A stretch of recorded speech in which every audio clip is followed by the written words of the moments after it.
త్వరగా 25వ అధ్యాయం మొదటి వచనం. పరలోక రాజ్యము తమ దివిటీలు పట్టుకొని పెండ్లి కుమారుని ఎదుర్కొనుటకు బయలుదేరిన 10 మంది కన్యకలను పోలి ఉన్నది. ఆమేన్. హల్లెలూయా. 25వ అధ్యాయం 3వ వచనం.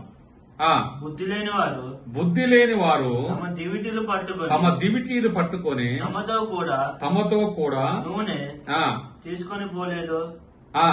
బుద్ధి గలవారు తమ దివిటీలతో కూడా సిద్ధేలలో నూనె తీసుకొని పోయేది. ఆమేన్.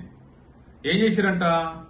10 మందిలో కొంతమంది ఏమో దివిటీలు పట్టుకొని లైట్లు వెలిగించుకొని వాటితో పాటుగా ఎలగాలంటే ఏం చేయాలి? నూనె ఉండాలి అందులో. నూనె లేకపోతే లైట్లు వెలగవు. ముందు ఏం చేసేవాళ్ళు తెలుసా? మా చిన్నప్పుడు ఒక కర్రకు క్లాత్ చుట్టేవాళ్ళు, గుడ్డ చుట్టేవాళ్ళు. లోపలంగా ఒక రబ్బర్ చుట్టేవాళ్ళు. రబ్బర్ మీద ఒక గుడ్డ చుట్టేవాళ్ళు.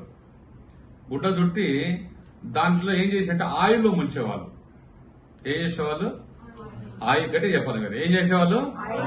ఆయిల్లో ముంచేవాళ్ళు. ముంచిన తర్వాత దాని మీద కొంచెం గ్యాస్ లో చల్లి మంట పెట్టేవాళ్ళు. ఇట్లా పెద్ద గుండె ఇట్లా కర్ర ఇట్లా పట్టుకొని పోయేవాళ్ళు. అర్థమైందా? ఇట్లా పట్టుకొని పోతే ఇక లైటింగ్ మంచిగా చక్కగా వచ్చేది. ఇంకా కొన్ని ఎలా ఉంటాయంటే బూర టైప్ లో ఉంటాయి. బూర టైప్ లో ఉంటాయి. లోపల ఇనుప బూరలు గాని లేకుంటే రాగి గాని ఇత్తడి బూరలు లాంటివి కానీ బూరలు ఉండేవి. ఆ బూరలు ఏం చేసేవాళ్ళంటే ఇలాగ సేమ్ లోపల రబ్బరు గాని ఆ రబ్బర్ పెట్టి రబ్బర్లో ఇట్లా చుట్టి రబ్బరు మీదంగా గుడ్డ చుట్టేవాళ్ళు. తడి గుడ్డ చుట్టేవాళ్ళు. తడి గుడ్డ చుట్టేవాళ్ళు. లోపల చుట్టి అందులో పెట్టేవాళ్ళు. అందులో పెట్టి ఈ బూరలను ఇలా పట్టుకునే వాళ్ళు. దాంట్లో అప్పుడప్పుడు ఇట్లా ఆయిల్ పోసేవాళ్ళు. అర్థమైందా? ఇంకా మనం చూస్తే లాంతర్లు ఉండేది వెనకటో. అట్నుంచి గ్యాస్ లో పోసేవాళ్ళు. గ్యాస్ లో పోసి ఇట్లా పంపు కొట్టేది. పంపు కొడితే అది మంచిగా లైటింగ్ ఇట్లా మంచిగా ఫుల్గా లైటింగ్ వచ్చేది. నెత్తి మీద పెట్టుకునేవాళ్ళు. ఓకే.